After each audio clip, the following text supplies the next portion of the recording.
خانقاہ ربانیہ نقشبندیہ روحانی معالج پیر مفتی احسن محمود نقشبندی صاحب۔ السلام علیکم ورحمۃ اللہ وبرکاتہ۔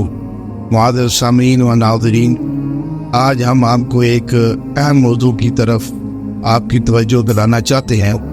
وہ یہ ہے کہ آج کے اس دور میں ہمارے اس معاشرے میں بہت سارے ہمارے دوست احباب متعلقین ایسے ہیں جو باتوں میں یہ بات کرتے ہیں کہ بھئی ہم جادو کو نہیں مانتے، یہ ایسی ساری باتیں ہوتی ہیں، ایسی آپ کی ساری فرضی باتیں ہیں، کوئی جادو شادو نہیں ہے، ہم جادو کو نہیں مانتے۔ حالانکہ یہ بالکل ایسی بات نہیں ہے۔ اس لیے میں آج آپ کی خدمت میں قرآن و حدیث سے یہ بات ثابت کروں گا کہ حضور پاک صلی اللہ تبارک و تعالی علیہ وسلم کی ذات کے اوپر جادو کا اثر ہوا اور اللہ تبارک و تعالی نے اس کا توڑ قرآن پاک میں نازل فرمایا۔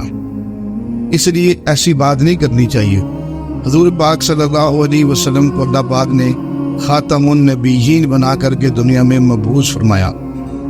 آپ صلی اللہ تبارک و تعالی علیہ وسلم جب آپ نے اظہار نبوت فرمایا تو 13 سال تک مکہ مکرمہ میں آپ نے دین کی محنت فرمائی۔ 13 سال کے بعد جب اللہ پاک کی طرف سے حکم ہوا ہجرت کا، آپ صلی اللہ تعالی علیہ وسلم مدینہ منورہ تشریف لائے اور آپ نے وہاں آ کر دین کی محنت فرمائی۔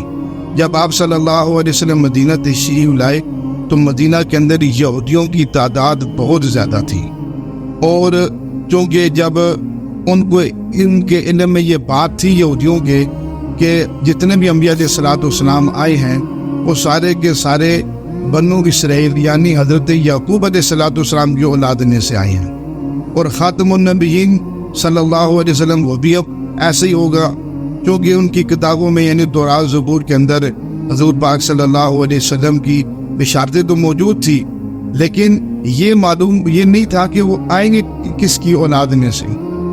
اس لیے حضرت ابراہیم علیہ الصلوۃ والسلام کے 2 بیٹے ہیں، ایک حضرت اسماعیل علیہ السلام اور ایک حضرت اسحاق علیہ السلام۔ حضرت اسحاق علیہ السلام کے بیٹے تھے حضرت یعقوب علیہ السلام، جنہیں بنی اسرائیل بھی کہا جاتا ہے۔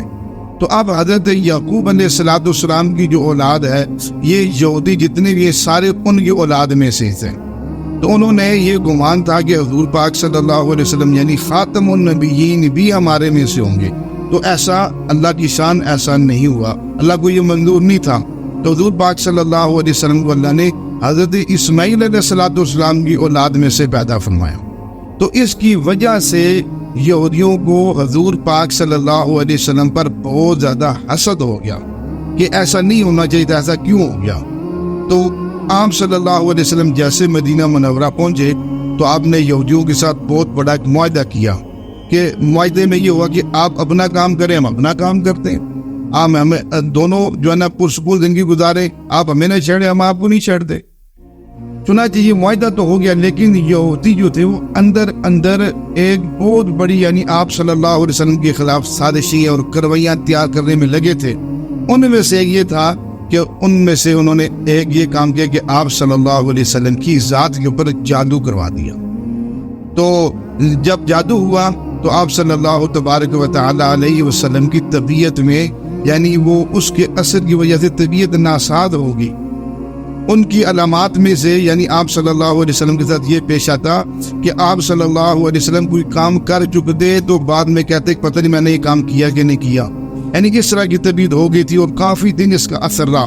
پھر اللہ پاک کی ذات نے فضل فرمایا، آپ نے یہ بات اما عائشہ صدیقہ رضی اللہ تعالی عنہا سے ذکر کی کہ جو میری طبیعت ناساز چل رہی تھی اس کے بارے میں مجھے اللہ پاک نے خواب کے اندر اس کا مجھے علاج بتا دیا، اور آپ صلی اللہ علیہ وسلم نے خود فرمایا کہ خواب کے اندر میں دیکھتا ہوں کہ 2 فرشتے وہ آ کر میرے بعد دونوں بیٹھ جاتے ہیں اور آپس میں باتیں شروع کر دیتے ہیں۔ ایک دوسرے کو کہتا ہے کہ یہ جو صاحب بیٹھے ہیں ان کی طبیعت ٹھیک نہیں لگتی، تو دوسرا کہتا ہے کہ اس لیے ان کی طبیعت ٹھیک نہیں ہے، ان کے اوپر تو جادو کا اثر ہوا ہے۔ تو پھر وہ پہلے پوچھتے ہیں دوسرے سے، بھئی جادو کس نے کرایا ہے؟ تو انہوں نے بتایا لبید بن عاصم، یہ مدینے کا یہودی ہے، اس نے حضور پاک صلی اللہ علیہ وسلم کے اوپر جادو کروایا۔ پھر وہ پہلا سوال کرتے وہ جادو کس طرح ہوا ہے؟ تو دوسرے نے جواب دیا کہ حضور پاک صلی اللہ علیہ وسلم کا جو کنگا مبارک تھا اس کے اندر بال لگے ہوئے تھے، اس نے وہ کنگا حاصل کر کے اس کنگے کے اندر اس نے دھاگے سے کچھ گیرے لگا کر کے فلاں جگہ ایک کنواں ہے اس کے اندر اس نے پھینک دیا. اس طرح اس نے جادو کروایا. تو اب جب یہ آپ صلی اللہ علیہ وسلم نے ساری بات ان کی سن لی تو آپ صلی اللہ علیہ وسلم خود صبح تشریف لے گئے اس کنویں کے پاس, اور جا کر کے آپ نے دیکھا کہ جادو کی وجہ سے اس کنویں کا پانی پیلا پڑ چکا تھا. پھر آپ صلی اللہ علیہ وسلم نے اس کنگے کو نکلوایا, اور نکلوانے کے بعد اس کے اندر 11 گیریں لگی ہوئی تھی. اس موقع پہ اللہ پاک نے قرآن پاک کی 2 آخری صورتیں سورۃ فلق اور سورۃ ناس نازل فرمائی. ان دونوں سورتوں کی 11 آیات ہیں, اور وہ جو گیریں لگی ہوئی تھی وہ بھی 11 گیریں تھی. تو آپ صلی اللہ تعالی علیہ وسلم ایک آیت مبارکہ پڑھتے, ایک گیرہ کھولتے, دوسری پڑھتے, دوسری گیرہ کھولتے, تیسری پڑھتے. اس طرح 11 آیتیں مکمل ہوئی اور 11 کی 11 گیرہ کھل گئی.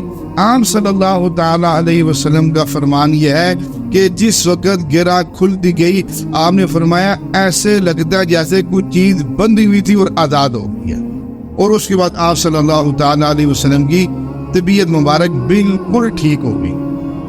اب سامعین گرامی قدر, اب یہ چونکہ قرآن حدیث سے یہ ثابت ہے, آپ صلی اللہ علیہ وسلم کے اوپر یہ عمل ہوا, اس لیے اللہ پاک نے آپ کو قیامت تک کے لیے نبی بنا کر دنیا کے اندر بھیجا. اور جو حالات آگے چلنے تھے اس لیے بعد میں ایسے لوگوں نے آنا تھا جنہوں نے جادو کا انکار کرنا تھا, تو اس لیے ایسے حالات اپنے نبی کے اوپر لائے تاکہ لوگ اس چیز کا انکار نہ کریں. اس لیے یہ ایک برحق چیز ہے, اس کو تسلیم کرنا چاہیے. بلکہ یہ کہنا ہے کہ ہم نہیں مانتے, جو کہتے ہیں میں نہیں مانتا اس کا اپنا نقصان ہوتا ہے, جو مانتا ہے اس کا علاج کرواتا ہے. اللہ جل شانہ صحت عطا فرما دیتے ہیں. ہمارے ہاں جادو, جنات, بندش اور نظر بد کا شافی علاج قرآن و سنت کی روشنی میں کیا جاتا ہے.